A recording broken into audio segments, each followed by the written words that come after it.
हाँ भाई प्यारे बच्चों, गुड इवनिंग। ये 12वीं आर्ट्स का है, पॉलिटिकल साइंस का वही चैप्टर चला रहा है, भारत की विदेश नीति, यानी भारत के विदेश के साथ संबंध।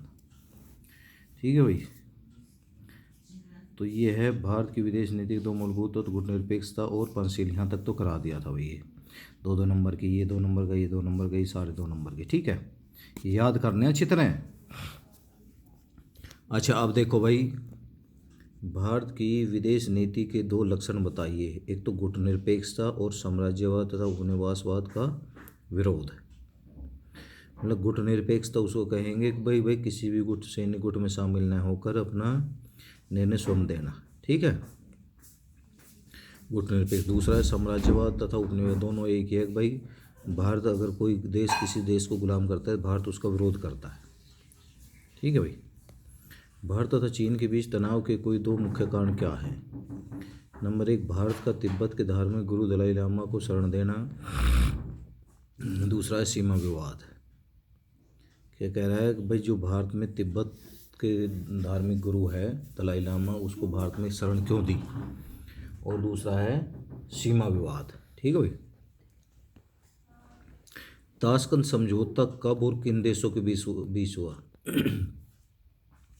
तो ताशकंद समझौता भारत तथा पाकिस्तान के बीच सन 1966 में हुआ।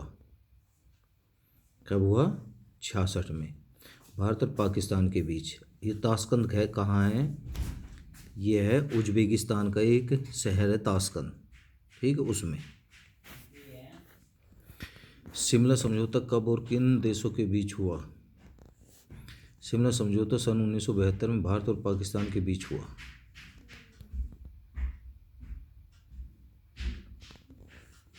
कारगिल युद्ध कब और किन देशों के बीच हुआ? कारगिल युद्ध 1999 भारत और पाकिस्तान के बीच हुआ। गुटनिरपेक्षता का क्या अर्थ है भाई? इंपॉर्टेंट क्वेश्चन है ये वाला। ठीक है, वेरी वेरी इंपॉर्टेंट क्वेश्चन है ये। तुमने कहा गुटनिरपेक्षता किसी शक्ति गुट अथवा सैनिक गठबंधन में शामिल न होना तथा अंतर्राष्ट्रीय समस्या पर गुटबंदी से अलग रहकर स्वतंत्र रूप से अपना निर्णय लेना। तुमने ये लिखना है, गुटनिरपेक्षता का अर्थ है कि किसी भी सैनिक गुट में शामिल न होकर अपना निर्णय स्वयं देना ही गुटनिरपेक्षता कहलाता है। ठीक है भाई। अब गुटनिरपेक्षता और तटस्थता में क्या अंतर है? तटस्थता एक नकारात्मक है, जबकि गुटनिरपेक्षता सकारात्मक है, जिसका प्रयोग केवल युद्ध के समय ही किया जाता है, जो युद्ध राष्ट्रों के प्रति उदासीन रहती है। मतलब तटस्थता क्या है? उदासीन रहती है। जब युद्ध होता रहता है किसी देश, 2 देशों के आपस में, तो ये कुछ नहीं, नकारात्मक है। अब है गुटनिरपेक्षता सकारात्मक है, जिसका पालन कोई देश युद्ध और शांति दोनों समय में तथा उन देशों के कार्य और युद्ध के गुण दोषों के आधार पर अपनी प्रतिक्रिया प्रकट करता है। मतलब गुटनिरपेक्षता भाई जो कोई किसी गुट में शामिल न है तो वो बताता है कि भाई इसने पहले ऐसे किया, इस देश ने ऐसा किया, तो वह अपनी प्रतिक्रिया व्यक्त करता है।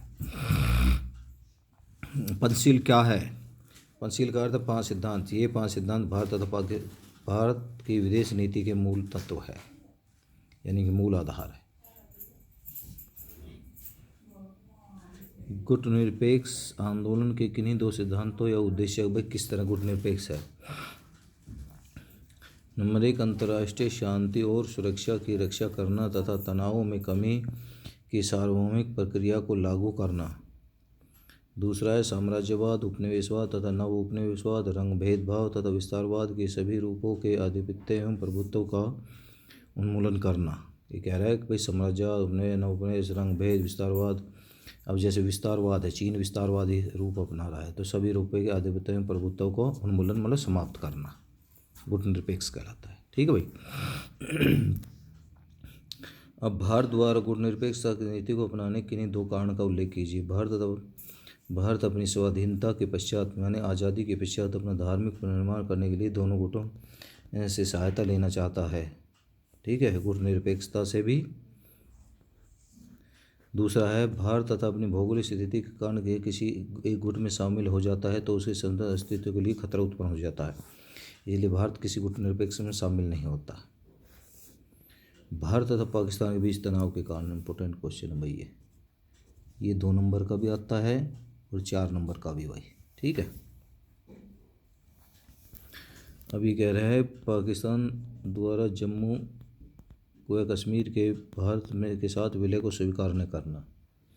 इन्होंने कह रहा है कि भाई पाकिस्तान कह रहा है कि जम्मू कश्मीर को भारत में विलय स्वीकार नहीं है। दूसरा, पाकिस्तान द्वारा आतंकवादियों को भारत विरोधी गतिविधियों के लिए प्रशिक्षण तथा सहायता देना। पाकिस्तान द्वारा आतंकवादियों को भारत विरोधी गतिविधियों के लिए प्रशिक्षण से सहायता देना।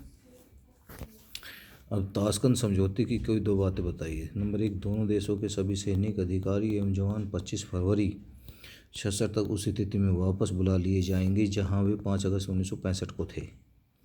ताशकंद में भारत और पाकिस्तान के बीच जो वो हुआ था उसके बारे में है कि भाई ये कह रहा है कि भाई 25 फरवरी 1966 को उस स्थिति में वापस बुला लिए जाएं जहां 5 अगस्त 1965 को थे वे। दूसरा, दोनों देशों के संबंध एक दूसरे के घरेलू मामलों में हस्तक्षेप न करने की नीति पर आधारित होंगे।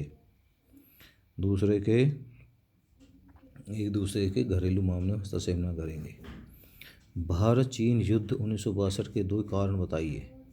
नंबर 1, तिब्बत समस्या। नंबर 2, सीमा विवाद। क्या है? नंबर 1, तिब्बत समस्या। दूसरा है सीमा विवाद।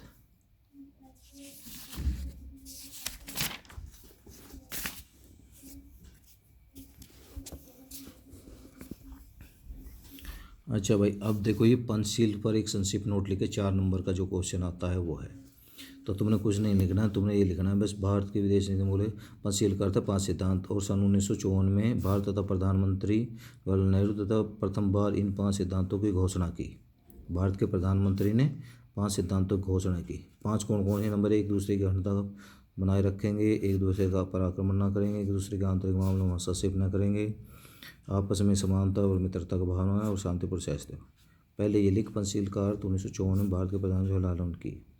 इसे हाँ, नेहरू ने प्रथम बार इन 5 सिद्धांतों की घोषणा की। ये 5 सिद्धांत है बस। ठीक है भाई। अब गुट निरपेक्षता का अर्थ क्या है? इसका मुख्य उद्देश्य क्या है? गुट निरपेक्षता भाई तुम्हें रहना, गुट निरपेक्षता का अर्थ है किसी भी सैनिक में शामिल न होना और अपना निर्णय स्वयं देना। उद्देश्य क्या है? नंबर 1, अंतर्राष्ट्रीय शांति और सुरक्षा को बढ़ावा देना। दूसरा, साम्राज्यवाद, मतलब अंतर्राष्ट्रीय शांति, तुमने ये लिखना भाई शांति बनाए रखना विश्व में। दूसरा, कोई देश किसी दूसरे पे जबरदस्ती कब्जा ना करेगा उसको उपनिवेश कहते हैं, उसको समाप्त करना। तीसरा, यूएनओ, संयुक्त राष्ट्र संघ की शांति प्रयासों तथा अन्य कार्यों में पूर्ण सहयोग करना। क्या कह रहा है भाई? यूएनओ, संयुक्त राष्ट्र संघ के शांति प्रयासों तथा अन्य कार्यों में पूर्ण सहयोग करेंगे। चौथा, नस्लीय तथा रंग भेद पर आधारित भेदभाव को समाप्त करेंगे। नस्लीय रंग भेद, ऊंच नीच, छोटा बड़ा, ठीक है, गोरा काला, सबके नस्लीय भेदभाव को समाप्त करेंगे। दूसरा, पूर्ण निशस्त्रीकरण और परमाणु अस्त्रों का विशेष रूप से विरोध करना। पूर्ण निशस्त्र मतलब निशस्त्र, शस्त्र नहीं रखेंगे तो ऐसा, और परमाणु अस्त्रों का विशेष रूप से प्रयोग नहीं करेंगे। ठीक है भाई।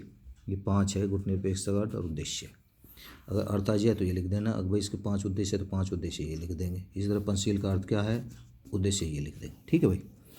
अच्छा, अब करना है ये वाला क्वेश्चन। भारत तथा पाकिस्तान के बीच तनाव के कोई 4 कारण भी आ सकता है, 2 कारण भी आ सकते हैं। नंबर 1, पाकिस्तान द्वारा कश्मीरी भारत के साथ विलय को स्वीकार न करना। दूसरा है पाकिस्तान का भारत विरोधी प्रचार तथा उग्रवादी एवं जम्मू कश्मीर के आतंकवादियों को न केवल शरण देना बल्कि भारत में तोड़फोड़ तथा आतंकवादी कार्यों करने के लिए प्रशिक्षण तथा अन्य सभी प्रकार की सहायता देना। तीसरा है पाकिस्तान द्वारा अमेरिका तथा चीन से सैनिक हथियार तथा अन्य सहायता प्राप्त करना जिसका प्रयोग वह केवल भारत के विरुद्ध ही कर रहा है। चौथा है पाकिस्तान बांग्लादेश की स्थापना के लिए भारत को जिम्मेदार मानता है। किसको मानता है? बांग्लादेश। पाकिस्तान कहता है बांग्लादेश की जो स्थापना वो भारत के जिम्मेदार है। तो ये 5 कारण इसके हैं भाई। ठीक है। अब है देखो भाई, भारत ताशकंद समझौते कब और किन देशों के बीच? तुम्हें नया ताशकंद 1966 में सोवियत संघ के नगर ताशकंद के साथ भारत पाकिस्तान के बीच इसके नंबर 1 दोनों देश का यह प्रयास है कि अब ये सोवियत संघ से ही अलग हुआ है उज्बेकिस्तान। ठीक है भाई। कभी कहोगे उज्बेकिस्तान बताया सर, तो सोवियत संघ के टुकड़े हुए 91 में, तो उसका ही एक उज्बेकिस्तान और उज्बेकिस्तान का एक शहर ताशकंद। नंबर 1 दोनों देश का यह प्रयास रहेगा कि संयुक्त राष्ट्र संघ के घोषणा पत्र के अनुसार दोनों देशों के बीच अच्छे संबंध बने रहे। दूसरा, दोनों देश इस बात पर सहमत हुए कि दोनों देशों की सेनाएं 5 फरवरी 1966 से वहाँ वापस चली जाए जहाँ 5 अगस्त को थे। तीसरा, दोनों एक दूसरे के विरुद्ध प्रचार नहीं करेंगे। अब भारतीय विदेश नीति की कोई 4 विशेषता। नंबर 1, संयुक्त राष्ट्र संघ के सिद्धांतों का पालन करना। भारत की जो विदेश नीति है, विश्व के देशों के साथ मैत्रीपूर्ण संबंध बनाए रखेंगे। तीसरा, साम्राज्यवाद उपनिवेश का विरोध करेंगे। विश्व में शांति सुरक्षा बनाए रखेंगे। 4 इसके कारण हैं, तो 3 इसके। ठीक है भाई, ओके।